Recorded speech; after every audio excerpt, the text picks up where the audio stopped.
They're not telling us the truth about the communication that they're having with these astronauts. This whole post is so wildly false, but let's talk about it. Let's start off with this. These astronauts flew up with Boeing. There was an issue with the capsule for Boeing, and so now they are going to be coming down with SpaceX.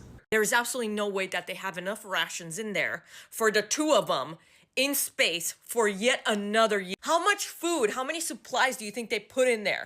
Number one, they're not going to run out of rations or food. It's very easy to resupply the ISS. They just send up a rocket with food, and there's not as high of a risk of these rockets blowing up because there's not people on it. So they can, send a riskier rocket, if that makes sense. Honestly, the Boeing capsule was probably fine to bring them back, and it was actually fine when it did come back, but because there was some risk in it, they didn't want to risk it with humans being on board. But again, if this was like food or something, then they might have done it.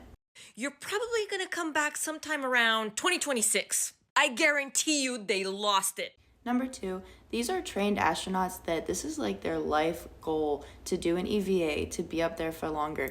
It's not the end of the world for them to be up there. Of course, it's hard to not be with your family for that long, especially when you didn't realize that you're going to be up there for that long. But again, these are trained professionals that know what they're doing and were chosen for this exact reason. They talk with doctors, and that includes for their mental health every day. They have workout plans to make sure that they're not losing too much muscle or bone mass.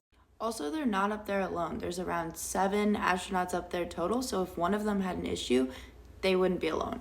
The ISS is actually manned at all times, so even if they weren't there, there still would be somebody there that they would have to resupply food to.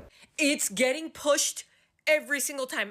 And because there's other astronauts in space, there's a whole schedule of when SpaceX is bringing them up and bringing them back, and it is a scheduling nightmare to get these 2 astronauts onto one of those flights. Because like I said, manned missions are much more risky, they do them less often, the rockets are different, so it's not like when they're sending up food they can just bring down the astronauts, because they're very different missions. And where you would take more risks with the food, you don't take risks with astronauts.